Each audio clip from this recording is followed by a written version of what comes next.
नमस्कार, मैं हूं आपके संग नित्यम मंत्र यंत्र तंत्र वास्तु के विशेष कार्यक्रम के साथ।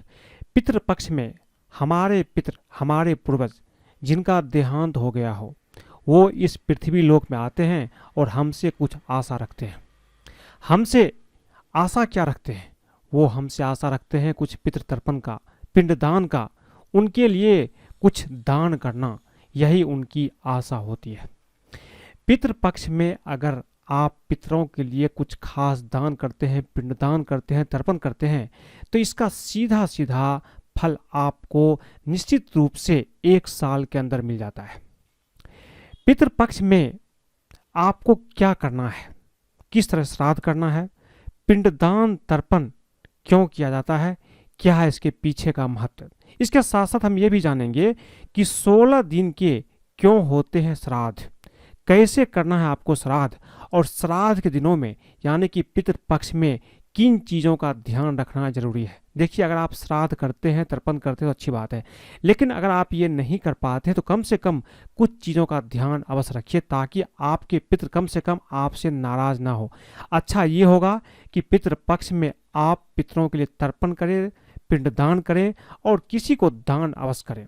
हम आपको आगे बताएंगे कि किस तरह से आप तर्पण करेंगे, पिंडदान करेंगे और क्या आपको दान करना है। लेकिन इसके पहले अगर आप हमारे चैनल को सब्सक्राइब नहीं किए हैं तो कृपया इसे सब्सक्राइब कर ले तथा बेल बटन को भी दबाएं, ताकि नए वीडियो का नोटिफिकेशन आपको तुरंत मिल जाए।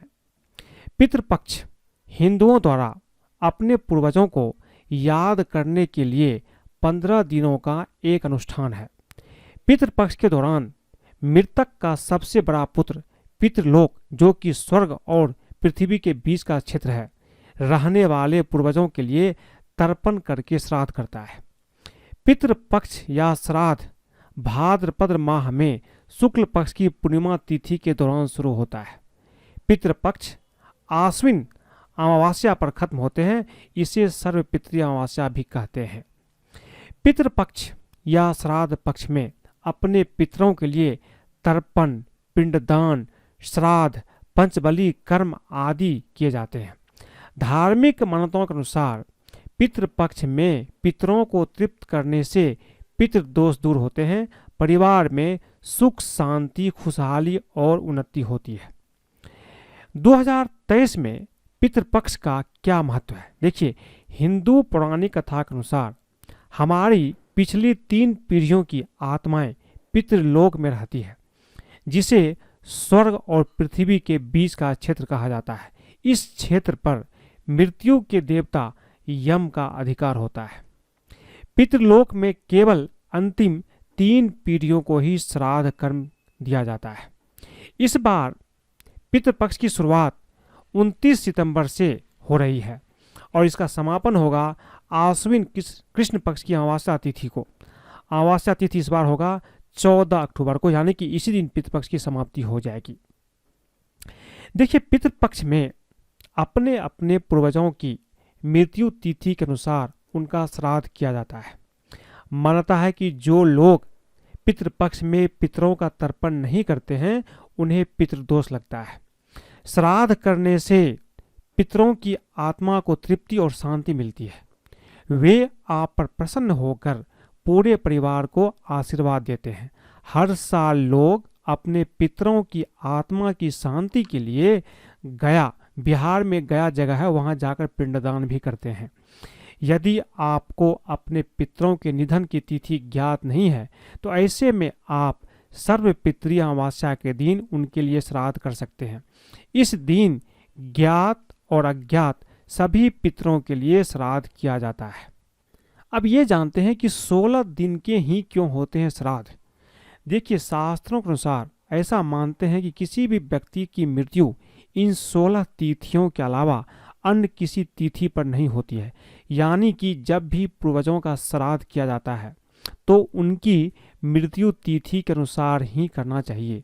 इसलिए पितृपक्ष सिर्फ 16 दिन के होते हैं। हालांकि जब तिथि 6 होता है तब श्राद्ध के दिन 15 भी हो जाते हैं, लेकिन ये कभी बढ़ते नहीं हैं। हमेशा 16 दिन के ही पितृपक्ष या श्राद्ध पक्ष होते हैं। अब जो सबसे महत्वपूर्ण बात यह है कि आप किस तरह से खुद से अपने पितरों के लिए श्राद्ध कर सकते हैं, तर्पण कर सकते हैं, पिंडदान कर सकते हैं। क्या है सबसे आसान विधि? देखिए, श्राद्ध का काम अगर आप गया में जा करके, जो कि बिहार में एक जगह है गया, वहाँ करेंगे तो अच्छा रहेगा। लेकिन आप किसी पवित्र नदी के किनारे भी कर सकते हैं। जहाँ आपके पितरों की मृत्यु होती है उस स्थान पर भी आप श्राद्ध कर सकते हैं, क्योंकि पितृ उसी स्थान पर लौट कर आते हैं जहाँ उनकी मृत्यु होती है। इसके अलावा आप अपने घर में भी कर सकते हैं। घर के ऊपर जो छत है, छत में कर लीजिए। घर के बाहर बालकनी है, वहाँ भी कर सकते हैं। श्राद्ध के दौरान पितरों को तृप्त करने के लिए पिंडदान और ब्राह्मण को भोजन भी कराया जाता है। अगर इन दोनों में से अगर आपको मान लीजिए नदी नहीं हो, आप गया नहीं जा सकते हैं, तो आप किसी गौशाला में भी जा कर के आप श्राद्ध कर सकते हैं। घर पर श्राद्ध करने के लिए सुबह सूर्योदय से पहले आपको नहा लेना चाहिए। इसके बाद साफ कपड़े पहन करके श्राद्ध और दान का संकल्प लेना चाहिए।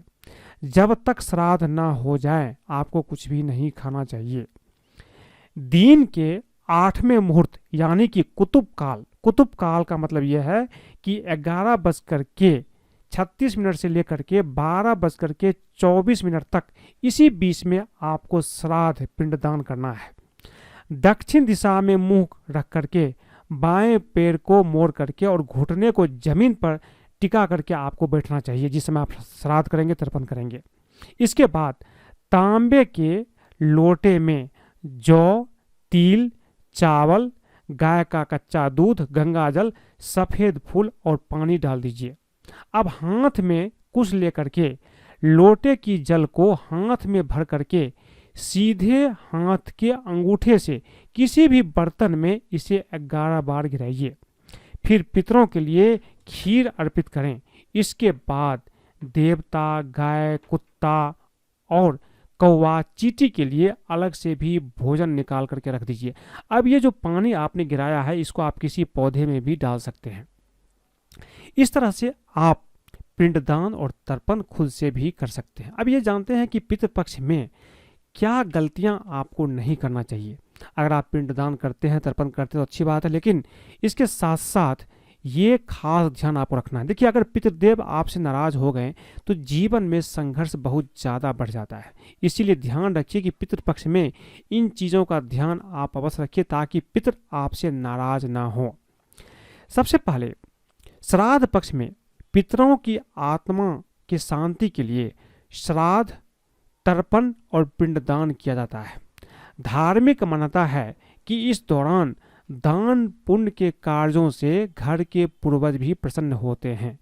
पितृपक्ष में कुछ गलतियां से जातक को जीवन में कई दिक्कतों का सामना करना पड़ सकता है। इसलिए पितृपक्ष के दौरान कुछ बातों का ख्याल रखना चाहिए, इन गलतियों से बचना चाहिए। सबसे पहला चीज, मांस और मदिरा का सेवन आपको पितृपक्ष में नहीं करना चाहिए। श्राद्ध पक्ष में, पितृपक्ष में मांस, मदिरा का सेवन करना वर्जित माना गया है। इस दौरान खाने में प्याज और लहसुन के इस्तेमाल भी आपको नहीं करना चाहिए। पितृपक्ष के दौरान शुभ कार्य भी आपको नहीं करना चाहिए। ज्योतिष के मुताबिक श्राद्ध पक्ष में मुंडन, सगाई, गृह प्रवेश, किसी भी शुभ कार्य का आयोजन नहीं करना चाहिए। इससे मंगल कार्यों में बाधा आती है। इस बीच में आपको बाल, नाखून और दाढ़ी भी नहीं कटवाना चाहिए। पितृपक्ष के 15 दिनों तक बाल और नाखून नहीं कटवाना चाहिए। ऐसा करना शुभ नहीं माना जाता है। पशु पक्षियों को भी आप ना सताएं। मान्यता है कि पितृपक्ष के दौरान पशु पक्षियों को सताना नहीं चाहिए, इससे घर के पूर्वज नाराज होते हैं। इस दौरान पशु पक्षियों की सेवा करने से शुभ फलों की प्राप्ति होती है। सुबह में आप पशु पक्षी को दाना दीजिए, आपके लिए अच्छा रहेगा। पितृपक्ष में नए वस्त्र भी नहीं खरीदना चाहिए। बहुत लोग गलतियां करते हैं। ये शोक का समय होता है, खुशी का नहीं। इसलिए पितृपक्ष में कभी भी आपको नए कपड़े नहीं खरीदना चाहिए और न ही नए कपड़े आपको पहनना चाहिए। पितृपक्ष में आपको मसूर, चना, लौकी, पालक, अरबी, खीरा, मूली और गाजर का सेवन भी नहीं करना चाहिए। इससे भी पितृ नाराज होते हैं। साथ में ब्रह्मचर्य का भी पालन करना चाहिए ताकि आपके पितर आपसे प्रसन्न हो। और ध्यान रखिए, पितृपक्ष के दौरान आपको दान पुण्य कीजिए। हर दिन पितृ तर्पण पिंडदान, कम से कम पितृ के नाम से जल तो आपको निश्चित रूप से दक्षिण दिशा में मुंह करके हाथ में कुछ लेकर के आप जल अर्पित कीजिए। इस तरह से अगर पितृपक्ष में आप ध्यान रखेंगे तो पितृ आपसे प्रसन्न होंगे। आपसे प्रसन्न होकर के आपकी हर कामना को भी पूर्ण करते हैं। आज के लिए बस इतना ही। अगर आपको ये वीडियो पसंद आए तो कृपया इसे लाइक करें, सब्सक्राइब करें, अपने दोस्तों सगे संबंधियों के साथ भी शेयर करें, ताकि अगर वो भी पितृपक्ष के दौरान इस उपाय को करते हैं तो उसके जीवन से भी हर तकलीफ दूर हो जाती है। आज के लिए बस इतना ही। धन्यवाद।